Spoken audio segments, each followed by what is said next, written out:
set, we're rolling. Be right there. Come on, camera's wasting. This is gonna be good. This is gonna be really good. It's worth the wait. Son of a...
That was $30 well spent.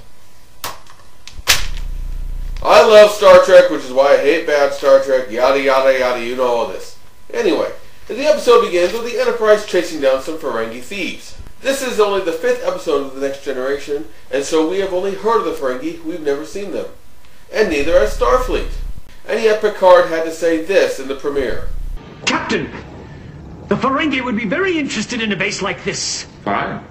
Let's hope they find you as tasty as they did their past associates.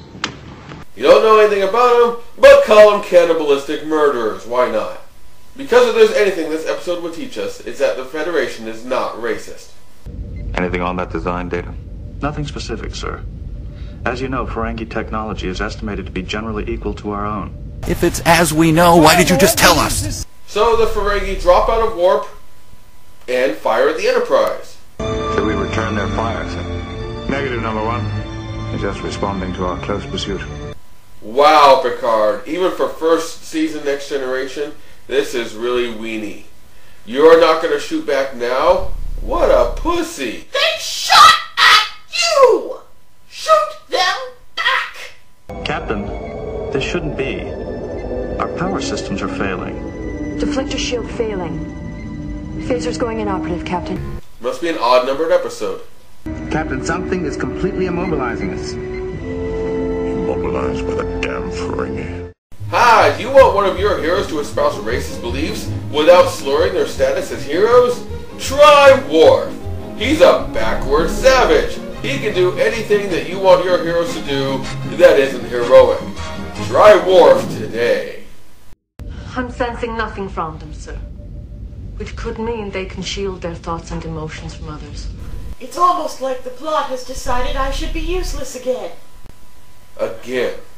Captain Picard decides to take this moment to learn more about the Ferengis, and so asks Data to compile all the various rumors that they've heard about the Ferengi, and he has this to say.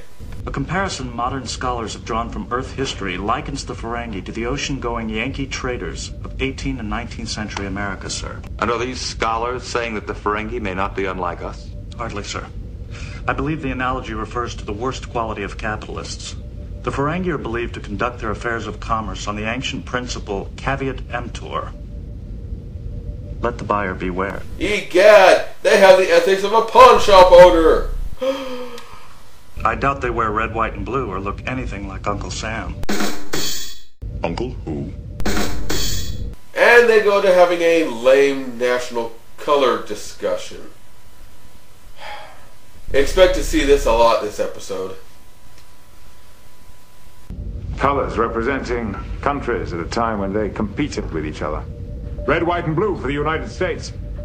Whereas the French, more properly, used the same colors in the order blue, white, and red. Picard, you just expressed disgust for the time when nations competed with each other, and then launched into a competition of which nation's colors are better. And the German nation red, black, and gold, the Italians green, white, and red, The British... That's enough, Data. It was you who... We were discussing the Ferengi. What? I don't... Meanwhile, in engineering, the story's actually moving forward, believe it or not, because Riker and Geordi have a plan, which is... I see where you're going. We shoot down, then kick hard into warp 9. Yeah, come back, fight. Woo-wee! Ah! Look, Geordi, I'm glad you're enthusiastic. You got the others beat on that, but what the hell was that? Yeah, come back, fight. Woo-wee! Woo-wee! Woo-wee! And Worf suggests that the Enterprise fight the enemy. Oh, my heart! Oh! Oh. Guess it was just the taco I had the other day. Sorry. So with nothing else left to do, Picard tries hailing the Ferengi to demand their property back. Sometimes, Riker, the best way to fight is not to be there. Yes, sir. He will triumph who knows when to fight and when not to fight. Glad the Academy is still teaching the strategies of Sun Tzu. So they try Riker's daring plan to... How was that again, Geordi? We shoot down, then kick hard into warp 9. Yeah, come back, fight. Woo-wee! Oh, that's right. And they manage to get their power back briefly. Someone is reading every file, every bit of information stored in the Enterprise memory banks. They can do that. And then Troy pipes in with... If I may recommend, with our attention on the Ferengi vessel, we have ignored the planet. Troy? You said something helpful? You advanced the plot?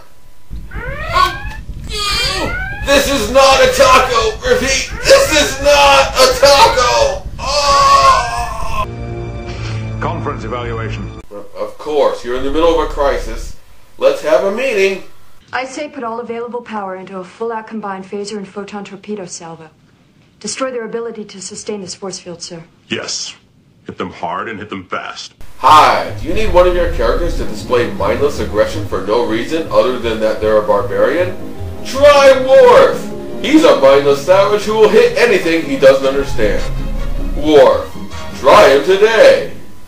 But Captain, isn't firing on us an act of war? The facts are the Ferengis did fire on us, but we were chasing them. After they stole from you! Well, let's hope these filthy entitled thieves don't impregnate any of our crew. I believe we've covered every available option, Captain. Are there other options that you want to analyze? The only one remaining is the one that needs no conversation. The one we must avoid. Sir? The one that leads to total annihilation.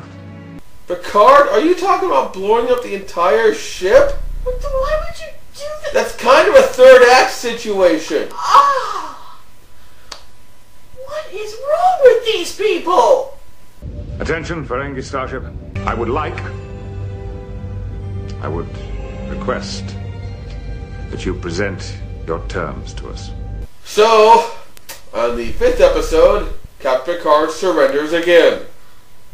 You know, I'm not even going to make a French joke because the French are more badass than this. They really only had a bad surrender one time in World War II, and there have been a lot of badass French both before and after that point. The French deserve better than be compared with Picard.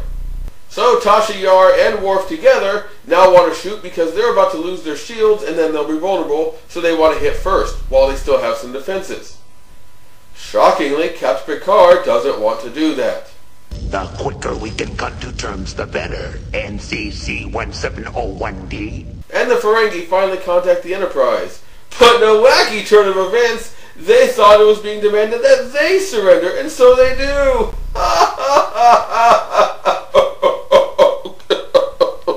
Apparently the Ferengi are also trapped by the planet, which means there's a third party, which again means Counselor Troy had something important to add. Ooh. You ever feel like your world just doesn't make sense anymore? You should be able to view us now. Are we on your screen? Yes. The ugliness of the human was not an exaggeration. Ah yes, Ferengi find humans so inherently ugly, which is why we always see Ferengi hitting on humans and human lookalikes. It's Jabba the Hutt all over again. Everything in the galaxy wants to screw your women. This is a high-stakes, crucial, potentially life-or-death meeting for the first time with a hostile alien race. And it's during this that Data decides to start riffing at Mystery Science Theater style. We will return your worthless T9 device, and we offer the lives of our second officers as required by the Ferengi Code. Fortunately, Starfleet has no such rules involving its second officers. Hey Pinocchio, you're not Crow T Robot, Geordi's not Tom Servo, and Picard is neither Joel nor Mike. Picard isn't even Gypsy. Even Wesley wouldn't be this unprofessional.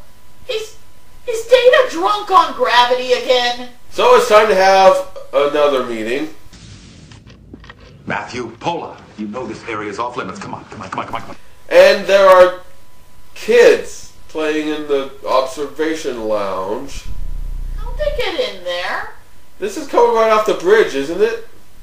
Did they sneak past Worf? Do you need someone who's so incompetent at their job that little kids can sneak past?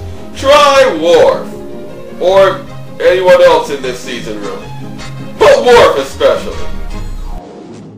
Why would they even want to play in the conference room? There are so many more interesting areas of the ship. Yes, but they're evolved children.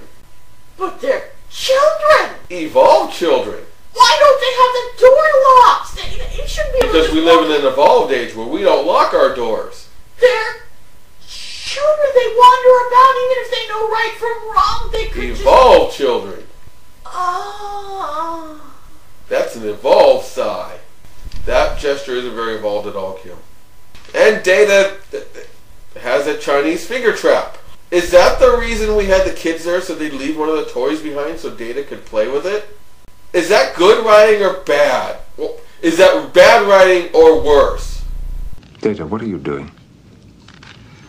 Apologies, Captain. I seem to have reached an odd functional impasse. I am, stuck. Yes, this is stuck on Data's fingers, because he wouldn't be able to rip that thing apart with his strength at all. Hey, you know, at this point, I could really go for some dramatic relief.